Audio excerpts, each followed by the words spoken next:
Ya, di sini saya akan menjelaskan tentang pengertian modul pembelajaran. Modul merupakan suatu alat atau sarana pembelajaran yang di dalamnya berupa materi, metode, dan evaluasi yang dibuat secara sistematis dan terstruktur sebagai upaya untuk mencapai tujuan kompetisi yang diharapkan. Modul dirancang secara khusus dan jelas berdasarkan kecepatan pemahaman masing-masing siswa, sehingga mendorong siswa untuk belajar sesuai dengan kemampuannya. Menurut Departemen Pendidikan Nasional, mendefinisikan pengertian modul. Modul sebagai alat atau sarana pembelajaran yang berisi materi, metode, batasan-batasan, dan cara mengevaluasi yang dirancang secara sistematis dan menarik untuk mencapai kompetensi yang diharapkan sesuai dengan kompleksinya.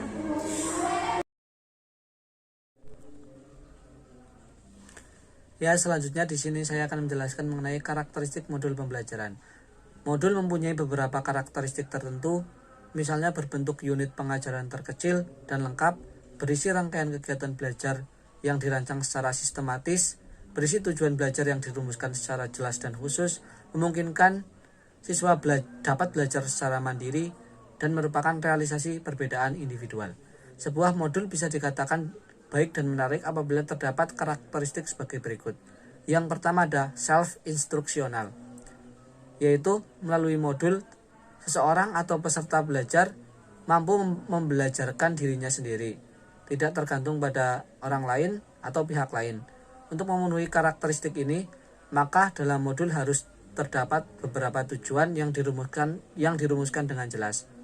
Berisi materi pembelajaran yang dikemas ke dalam unit-unit kecil spesifik sehingga memudahkan belajar secara tuntas.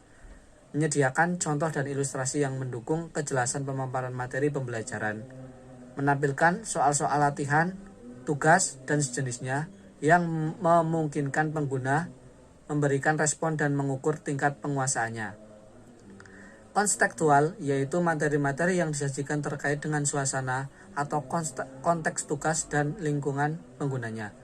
Menggunakan bahasa yang sederhana dan komunikatif, terdapat rangkuman materi pembelajaran, terdapat instrumen penilaian atau assessment yang memungkinkan penggunaan diklat melakukan self-assessment, terdapat instrumen yang dapat digunakan penggunanya untuk mengukur atau mengevaluasi tingkat penguasaan materi.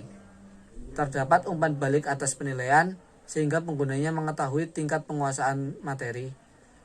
Tersedia informasi tentang rujukan, pengayaan, atau referensi yang mendukung materi pembelajaran yang dimaksud. Kemudian karakteristik yang kedua ada self-contained, yaitu seluruh materi pembelajaran dari satu unit kompetensi atau subkompetensi yang dipelajari terdapat di dalam satu modul secara utuh. Tujuan dari konsep ini adalah memberikan kesempatan pembelajar mempelajari materi pembelajaran yang tuntas, karena materi dikemas ke dalam satu kesatuan yang utuh. Jika harus dilakukan pembagian atau pemisahan materi dari satu unit kompetensi, harus dilakukan dengan sangat hati-hati dan memperhatikan keluasaan kompetensi yang harus dikuasai. Kemudian yang karakteristik yang ketiga ada stand alone atau berdiri sendiri, yaitu modul yang dikembangkan atau tergantung pada media lain atau tidak harus digunakan bersama-sama dengan media pembelajaran lain. Dengan menggunakan modul, pembelajar tidak tergantung dan harus menggunakan media lain untuk mempelajari atau mengerjakan tugas pada modul tersebut. Jika masih menggunakan dan bergantung pada media lain selain modul yang digunakan, maka media tersebut tidak dikategorikan sebagai media yang berdiri sendiri atau standalone. Kemudian yang keempat ada adaptif, yaitu modul hendaknya memiliki daya adaptif yang tinggi terhadap perkembangan ilmu dan teknologi. Dikatakan adaptif jika modul dapat menyesuaikan perkembangan ilmu, pengetahuan, teknologi, serta fleksibel untuk digunakan. Dengan memperhatikan percepatan perkembangan ilmu dan teknologi yang muncul, pengembangan modul multimedia hendaknya tetap up to date. Modul yang adaptif adalah jika isi materi pembelajaran dapat digunakan sampai dengan kurun waktu tertentu. Dan yang terakhir ada user-friendly, yaitu modul hendaknya bersahabat dengan pemakainya. Setiap instruksi dan paparan informasi yang tampil bersifat membantu dan bersahabat dengan pemakainya, termasuk kemudahan pemakai dalam merespon, mengakses sesuai dengan keinginan. Penggunaan bahasa yang sederhana, mudah dimengerti, serta menggunakan istilah yang umum digunakan merupakan salah satu bentuk karakteristik modul user-friendly. Terima kasih. Ya, selanjutnya di sini saya akan menjelaskan komponen modul pembelajaran. Menurut Mustaji, mengemukakan unsur-unsur modul secara rinci sebagai berikut. Yang pertama ada rumusan tujuan instruksional yang eksplisit dan spesifik. Tujuan tersebut dirumuskan dalam bentuk tingkah laku yang diharapkan dari siswa setelah mereka mempelajari modul. Yang kedua ada petunjuk guru. Memuat penjelasan bagi guru tentang pengajaran agar dapat terlaksana dengan efisien, serta memberikan penjelasan tentang macam-macam kegiatan yang dilaksanakan dalam proses belajar. Yang ketiga ada lembar kegiatan siswa. Lembaran ini berisi materi pelajaran yang harus dikuasai oleh siswa, serta dicantumkan buku sumber yang harus dipelajari siswa untuk melengkapi materi. Yang keempat ada lembar kerja siswa. Lembar kerja ini merupakan pertanyaan-pertanyaan yang ada pada lembar kegiatan yang harus dikerjakan siswa setelah mereka selesai menguasai materi. Yang kelima ada kunci lembar kerja. Siswa dapat mengoreksi sendiri jawabannya dengan menggunakan kunci lembar kerja setelah mereka berhasil mengerjakan lembar kerja. Selanjutnya ada lembar evaluasi. Lembar evaluasi ini berupa post-test dan rating scale. Hasil dari post-test inilah yang dijadikan guru untuk mengukur tercapai tidaknya tujuan modul oleh siswa. Dan yang terakhir ada kunci lembar evaluasi. Tes dan rating scale beserta kunci jawaban yang tercantum pada lembaran evaluasi disusun dan dijabarkan dari rumusan-rumusan tersebut pada modul.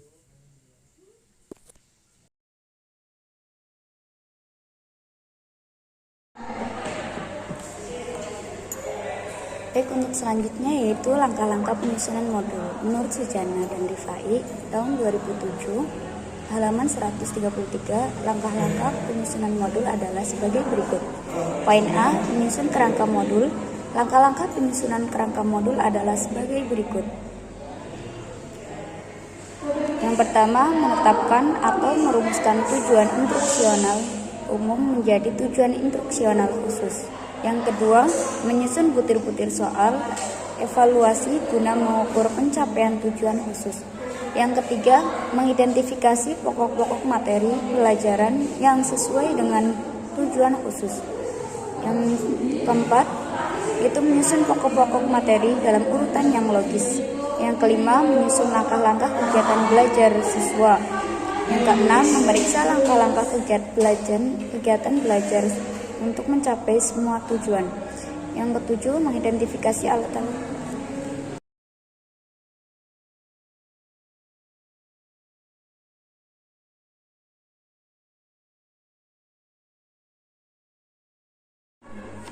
Saya akan menjelaskan mengenai kelebihan modul.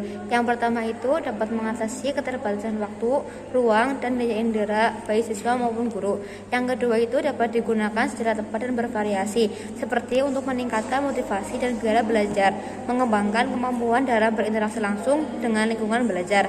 Yang ketiga itu memungkinkan siswa dapat mengukur suatu evaluasi hasil belajar sendiri. Terus yang keempat adalah siswa akan lebih aktif belajar. Yang kelima, guru dapat berperan sebagai pembimbing, bukan hanya sebagai pengajar.